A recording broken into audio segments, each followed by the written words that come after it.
Assalamualaikum warahmatullahi wabarakatuh. Nama saya Uswatun Hasanah. Pak Supri, saya akan mempresentasikan tentang evaluasi perkembangan anak usia dini. Pengertian asesmen perkembangan anak. Asesmen merupakan proses mendokumentasikan keterampilan dan perkembangan anak. Asesmen mengukur level perkembangan anak dan memberikan indikasi tahap perkembangan anak selanjutnya. Asesmen bukanlah sekedar mengukur, mengurutkan ranking, ataupun mengelompokkan anak dalam kategori tertentu.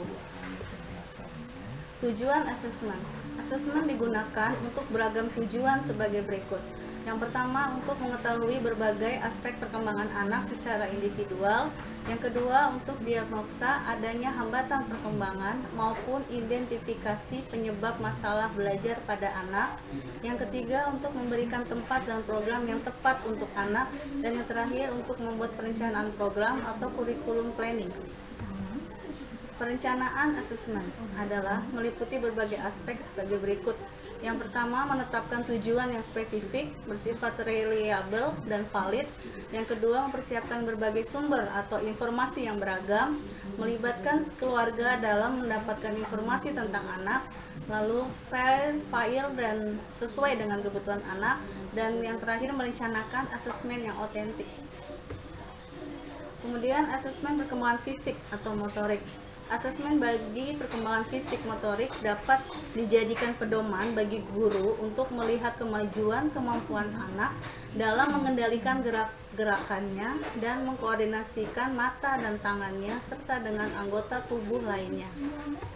Kemudian asesmen aspek perkembangan kognitif. Pada aspek ini dilihat dalam bidang matematika dan sains. Maka asesmen kognitif terhadap anak memerlukan kerjasama antara pendidik dan orang tua dalam melihat perkembangan kognitif anak, yaitu dengan mengamati dan melakukan asesmen intelektual pada anak. Kita harus memperhatikan bukan saja pengetahuan anak terhadap suatu bidang, tetapi juga perlu memperhatikan dimensi perkembangan anak lainnya. Kemudian aspek perkembangan bahasa. Tahapan perkembangan bahasa terdiri dari yang pertama, prabicara, lahir sampai dengan 10 bulan. Yang kedua, kata-kata pertama, pemunculan nama 10 sampai dengan 13 bulan. Yang ketiga, kombinasi kata dari 18 sampai dengan 24 bulan. Dan terakhir, tata bahasa dari 20 sampai dengan 30 bulan. Aspek perkembangan sosial emosional.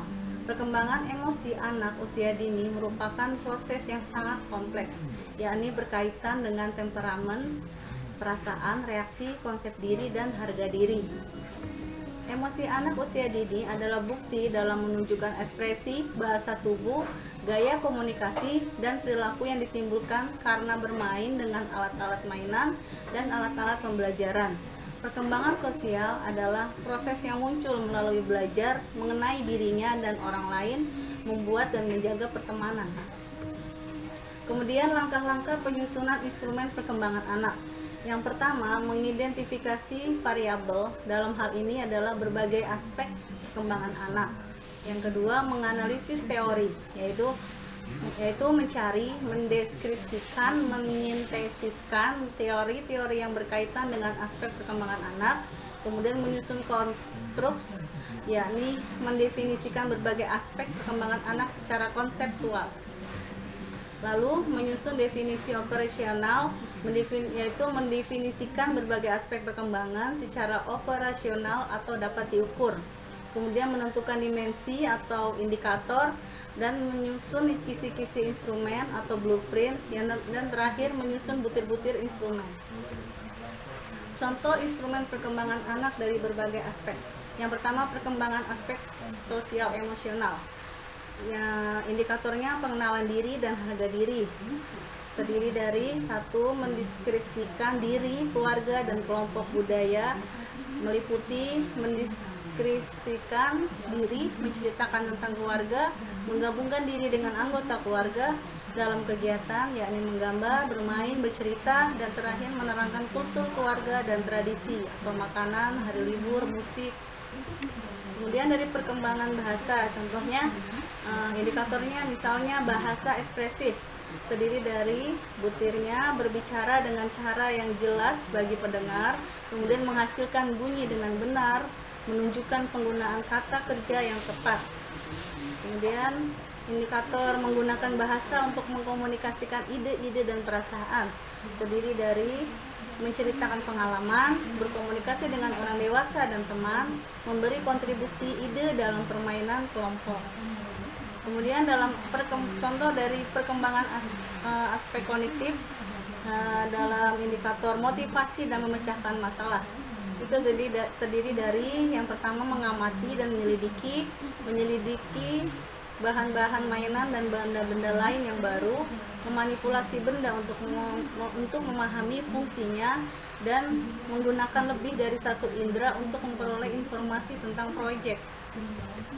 Kemudian dari indikator cara berpikir logis dan matematis, yaitu terdiri dari mengurutkan benda, yaitu melihat kesalahan dalam penyusunan, kemudian mengatur benda dari yang terkecil sampai yang terbesar atau sebaliknya, dan menyiapkan sebuah benda baru di antara benda-benda yang telah diurutkan.